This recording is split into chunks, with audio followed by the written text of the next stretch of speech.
la Bible le déclare, il est le même hier, aujourd'hui et éternellement. Il n'a jamais changé. Il reste le même Dieu. Lorsque le peuple s'approchait, Dieu, il faisait quelque chose. Nous croyons aussi aujourd'hui, ce soir, pendant que nous nous approchons devant lui, il a quelque chose pour nous donner, pour nous communiquer. Parce que c'est lui notre force. Que Dieu soit exalté. Alléluia. Mais bien aimé, je voulais rapidement ouvrir la parole de Dieu dans le livre des Psaumes, chapitre 119, versets 10 et 11.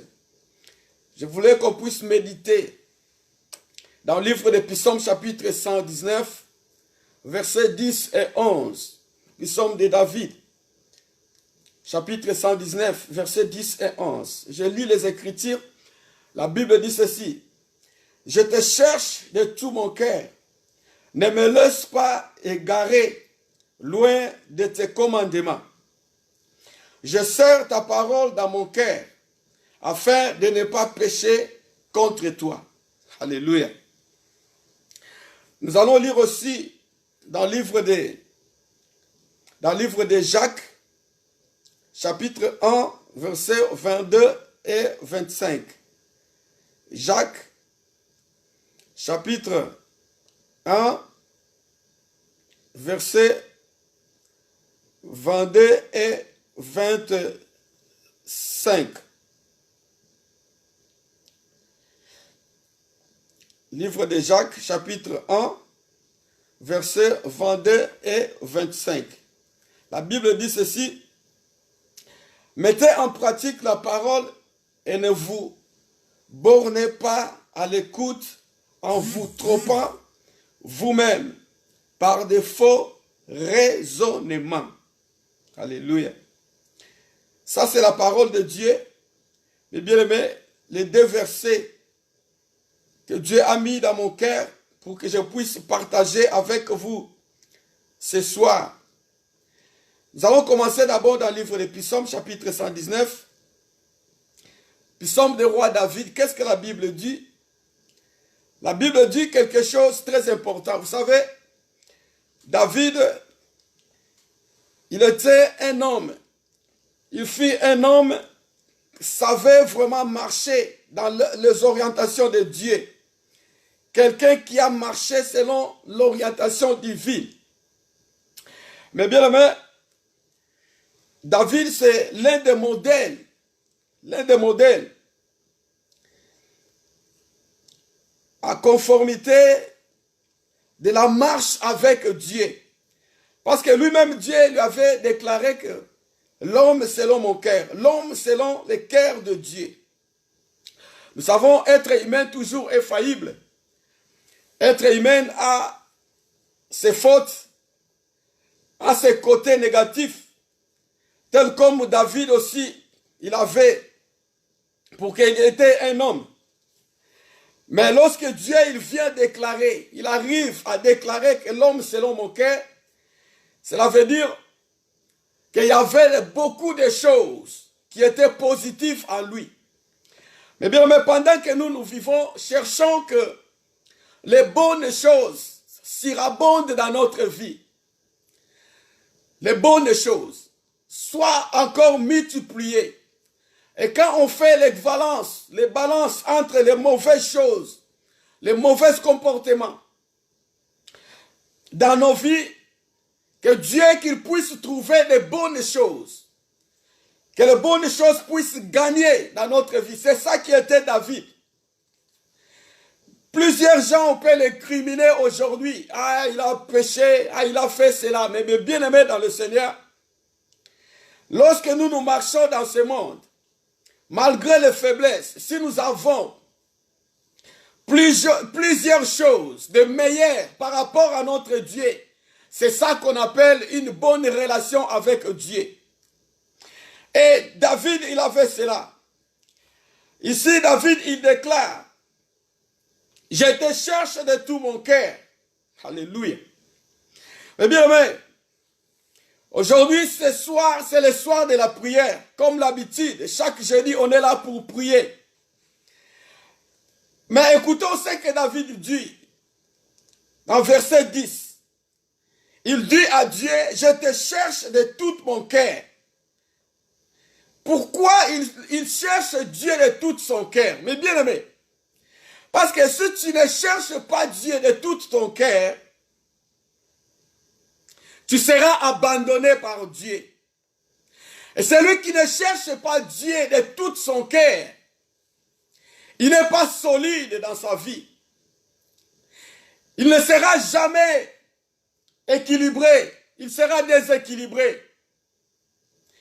N'importe quel moment, il peut bouger. Il y a des événements autour de lui qui peuvent arriver. Il peut se balancer. Pourquoi? Parce qu'il ne cherche pas Dieu de tout son cœur. Cela veut dire, et pendant que je vous parle, il y a des gens qui cherchent Dieu avec un cœur divisé. Moitié l'autre côté, moitié l'autre côté, moitié à la recherche de Dieu. Bien-aimé, je voulais te dire quelque chose. Et pendant que tu as pris de s'approcher devant Dieu, et tu le fais plusieurs fois. Mais je voulais te dire que apprendre à chercher Dieu de tout ton cœur. Cela veut dire la concentration. Cela veut dire regrouper tes pensées, tes émotions, tes sentiments. Seulement à ce que tu cherches. Cela veut dire ton corps, ton âme, ton esprit, qu'il soit focalisé vraiment en Dieu. David, il dit, pourquoi il cherche Dieu de tout son cœur? Parce qu'il y a aujourd'hui des gens qui ne cherchent pas Dieu de tout leur cœur. Ils tombent, ils restent loin des commandements de Dieu. Ceux qui ne cherchent pas Dieu de tout leur cœur, ils sont égarés. C'est ça la Bible dit. Je te cherche de tout mon cœur. Ne me laisse pas égarer loin de tes commandements. Bien-aimé, personne ne te trompe. Aujourd'hui, s'il y a quelqu'un qui ne cherche pas Dieu de tout son cœur, il est dans l'égarement. Il est loin des commandements de Dieu. Oui, il est loin. Mais bien, pour que nous ne soyons pas loin des commandements de Dieu, pour que nous entrons pas, nous tombions pas dans l'égarement, il faut savoir chercher Dieu de tout notre cœur, de toute notre vie. Bien aimé, c'était le premier commandement que Dieu a donné aux enfants d'Israël. Tu aimeras Dieu de tout ton cœur, de toute ta vie. Peuple d'Israël, il devrait citer cet verset. Il devrait répéter cet commandement d'aimer Dieu, l'un des premiers commandements des bien-aimés. Bien-aimés, il y a des enfants de Dieu qui sont loin de ces commandements, mais alors ils sont égarés.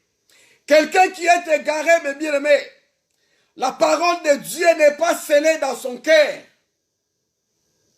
Alléluia. Personne ne vous trompe, mes bien-aimés. Si quelqu'un est égaré, la parole de Dieu n'est pas scellée dans son cœur.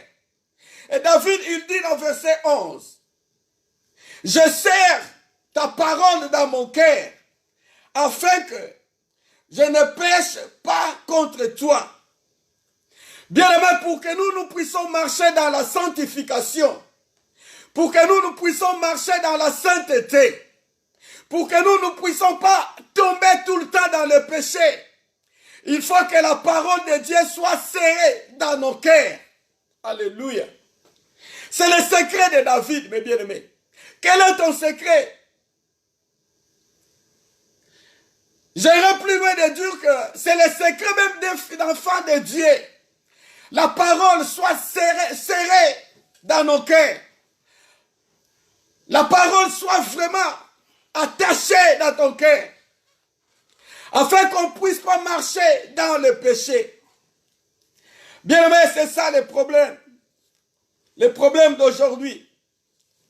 Les gens, ils veulent écouter la parole. Les gens, ils veulent écouter la parole. Celui qui a la parole serrée dans son cœur, c'est celui qui pratique la parole. C'est ça que l'apôtre Jacques dit. C'est ça que l'apôtre Jacques dit. La parole, il faut que la parole, mes bien-aimés, soit serrée dans ton cœur. La parole de Dieu.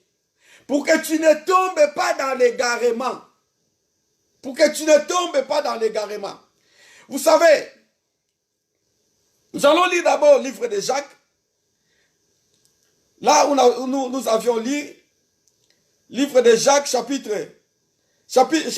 1. Nous allons comprendre quelque chose.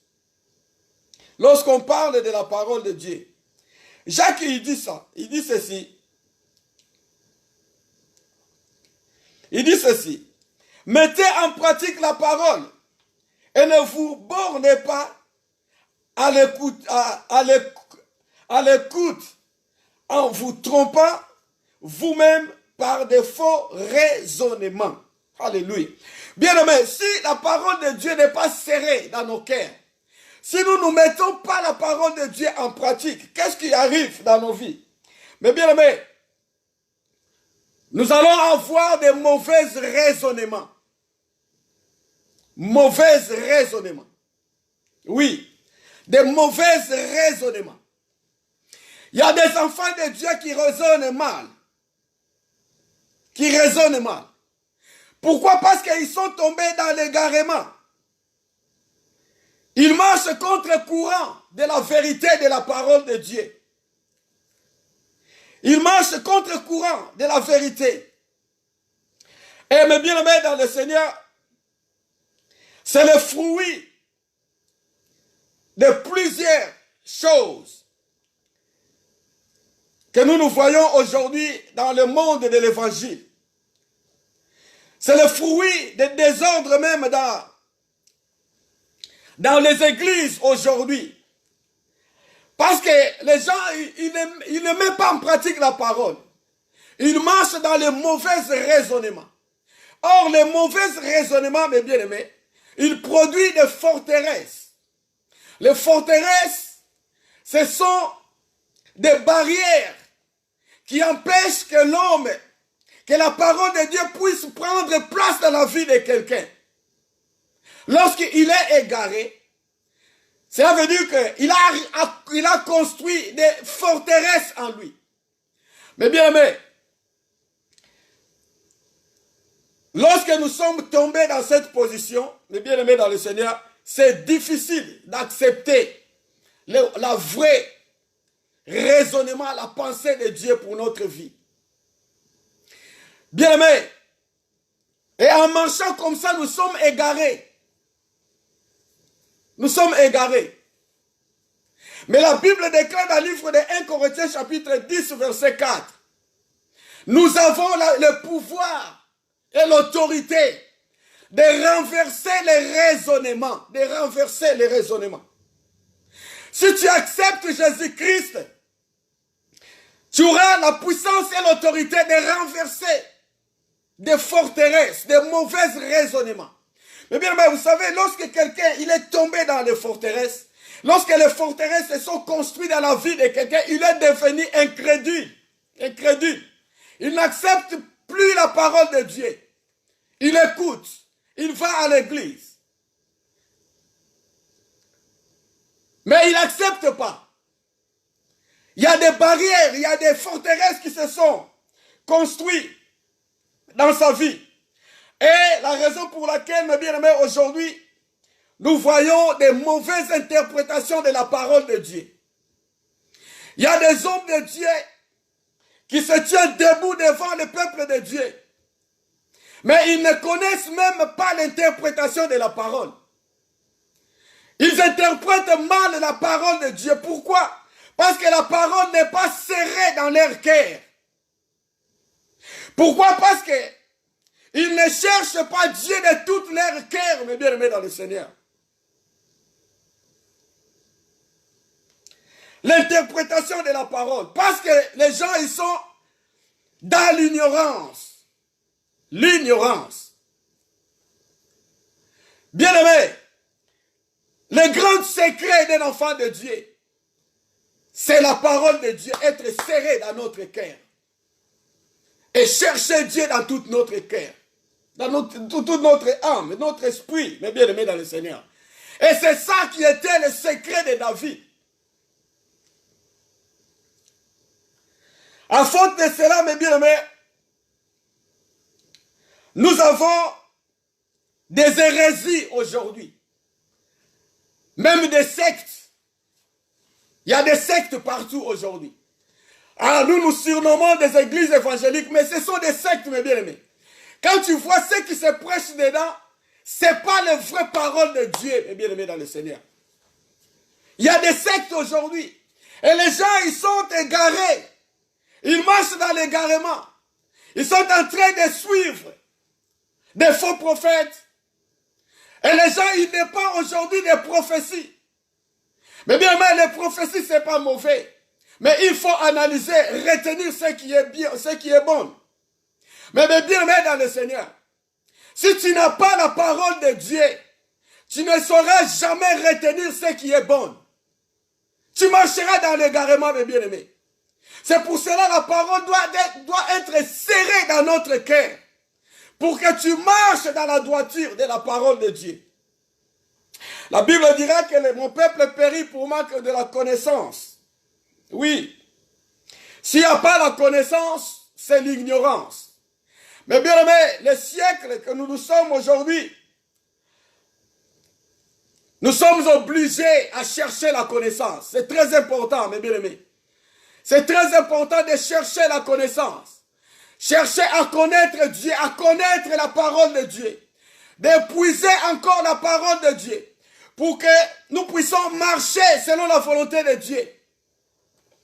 Mais bien, pour écouter la voix de Dieu, il faut que ta parole soit serrée dans ton cœur.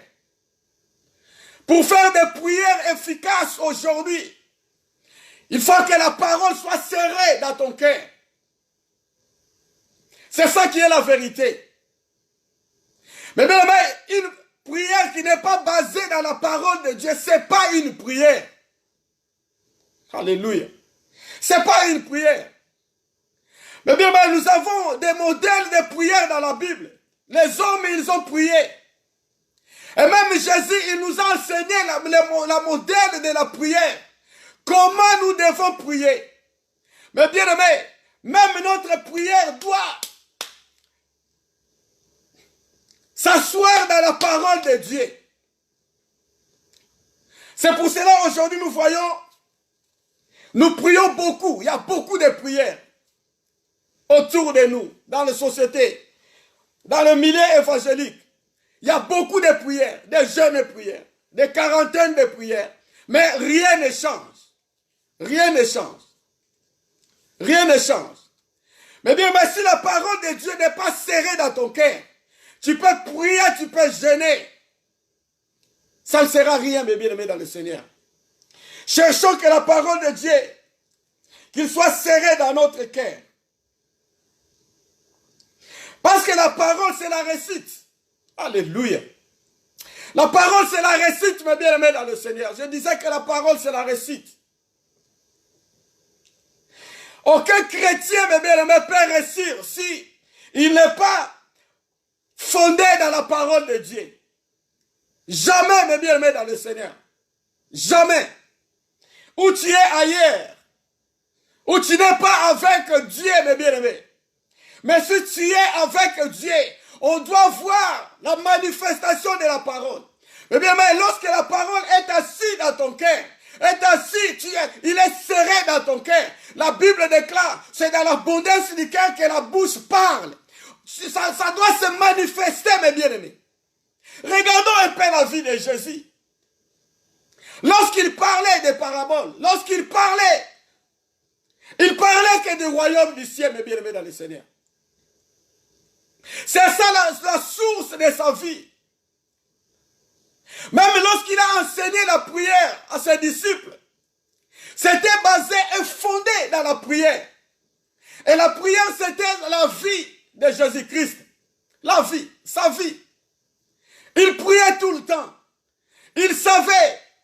mais bien, mais pour mieux prier, il faut être enseigné comment prier. Parce que les disciples, ils ont demandé à Jésus, enseigne-nous à prier. Alléluia. Enseigne-nous à prier. Mais bien, mais tous les prières ne sont pas des prières. Oui, on doit savoir cela. Tous les prières ne sont pas des prières. Il y a des bruits devant notre Dieu. Les disciples, un jour, ils ont approché devant Dieu, Jésus. Ils ont demandé, enseigne-nous à prier. Mais bien, mais nous avons besoin que Dieu nous enseigne comment prier. Nous avons besoin de cela, mes bien-aimés. Le secret, c'est de chercher Dieu de tout notre cœur. Et de laisser que la parole soit serrée dans notre cœur. La parole doit être base de notre vie, mes bien-aimés dans le Seigneur, jour et nuit. Vous savez, pour commencer quelque chose, d'abord, on doit commencer par la parole. Lorsque Dieu il a donné sa mission à Josué, premièrement, l'une des premières choses, qu'est-ce qu'il dit à Josué? Dans le livre de Josué, chapitre 1, verset 8, qu'est-ce qu'il dit? Il dit quelque chose de très important. Nous allons voir, mes bien-aimés dans le Seigneur. Dans le livre de Josué, chapitre 1, verset 8. Qu'est-ce qu'il dit? Il dit Dieu, il dit à Josué, il dit que ce livre de la loi ne s'éloigne point de ta bouche. Médite-les jour et nuit pour agir fidèlement selon tout ce qui est écrit, car c'est alors que tu auras des succès dans tes entreprises. C'est alors que tu réussiras. Bien-aimé, il n'y a pas la réussite sans la parole. Oui, il n'y a pas la réussite sans la parole de Dieu. La parole doit être serrée dans notre cœur pour réussir dans ce monde. La parole de Dieu. Tout ce que nous pouvons faire dans ce monde, mes bien-aimés, même si nous sommes au début, même si nous sommes déjà avancés dans nos projets, tu as oublié la place de la parole dans ta vie. Tu dois récupérer la parole de Dieu. Serre la parole de Dieu dans tes projets. Serre la parole de Dieu dans ton assemblée. Serre la parole de Dieu dans la vie de tes enfants. Serre la parole de Dieu dans ton couple, mes bien-aimés dans le Seigneur. Ici, la Bible déclare, même Dieu, il a dit à Josué, dans tes entreprises, bien-aimés, dans tout ce que nous pouvons faire, c'est la parole de Dieu. Serre la parole de Dieu dans tout, mes bien-aimés. Dans tes prières, serre la parole de Dieu. Mais bien-aimé, tu as beaucoup prié. Quel est le modèle de ta prière? Il n'y a pas même un verset biblique. Bien-aimé, apprenons à serrer la parole de Dieu dans nos cœurs. C'est alors que nous réussirons. C'est ça qui dit la parole de Dieu. Alléluia. Lorsque les gens ils sont égarés, mes bien-aimés, ils n'obéissent jamais Dieu. Ils peuvent écouter la voix de Dieu, mais ils ne comprennent jamais la voix de Dieu. Ils ne sont pas obéissants. Pourquoi? Parce qu'ils marchent dans les ténèbres. Ils marchent contre courant. Les gens, ils vont à gauche, leur marche, c'est à droite. C'est le contraire, mes bien-aimés dans le Seigneur. Et aujourd'hui, nous voyons beaucoup des enfants de Dieu comme ça. Et pendant que la parole dit d'avancer, lui, il recule. Pendant que la parole de Dieu dit B, lui, il dit A. C'est le contraste total aujourd'hui. C'est là où vient la désobéissance de la parole de Dieu. Mais bien aimé, soyons attentifs à écouter la voix de Dieu. Soyons attentifs à écouter. Et comprendre la parole, mes bien-aimés. S'il est serré vraiment, attaché dans notre cœur. Quand on parle de l'attachement de la parole, ça veut dire que c'est notre modèle de vie. On doit vivre la parole en nous. Alléluia. Oh, vivre la parole. Vivre la parole. Bien-aimés, on doit vivre la parole. La parole doit s'identifier en nous. Vous savez, Jésus, il était la parole faite chair. Lui-même, c'était la parole. Alléluia. Lui-même, c'était la parole. Et la parole, c'était la vérité. Il marchait dans sa parole. Il accomplissait la parole. Parce que lui-même, il était comme ça, mes bien-aimés. Et si Jésus-Christ, notre Seigneur, il habite en nous, mes bien-aimés, on doit manifester ce qu'on a. On doit manifester cette parole, mes bien-aimés. On doit le vivre jour et nuit. Que Dieu nous aide, mes bien-aimés. Que Dieu nous aide vraiment à accomplir la volonté de notre Dieu. Et je voulais dire à quelqu'un, malgré les difficultés, alléluia, bien-aimés, vivre le monde d'aujourd'hui, c'est compliqué. Le monde d'aujourd'hui, il y a des choses surprenantes. Il y a des choses vraiment qui arrivent des jours au lendemain, compliqués, mes bien-aimés. C'est difficile. Mais je voulais t'annoncer une bonne nouvelle. Alléluia. Si la parole de Dieu est serrée dans ton cœur, si tu cherches Dieu dans ton cœur, si tu ne te laisses pas amener, emporter dans les mauvais raisonnements, mais bien aimé dans le Seigneur, je te dis, tu seras mieux. Tu auras ce que tu désires dans ta vie, malgré les difficultés. La faveur de Dieu, la grâce de Dieu, sera toujours à tes côtés, mes bien-aimés. Et Dieu, il va se manifester dans ta vie. C'est ça qui est arrivé dans la vie du roi David. Bien, mais ce n'est pas facile de quelqu'un se lever et dire que l'Éternel est mon berger, je ne manquerai de rien. Bien aimé, parce que la parole était serrée dans son cœur. Il est allé plus loin de lancer un défi, même devant les ennemis. Il confesse même dans l'ombre et des vallées de la mort. Il ne craint rien, mais bien aimé dans le Seigneur. C'est parce qu'il avait un secret, la parole. Soyons attachés dans la parole de Dieu.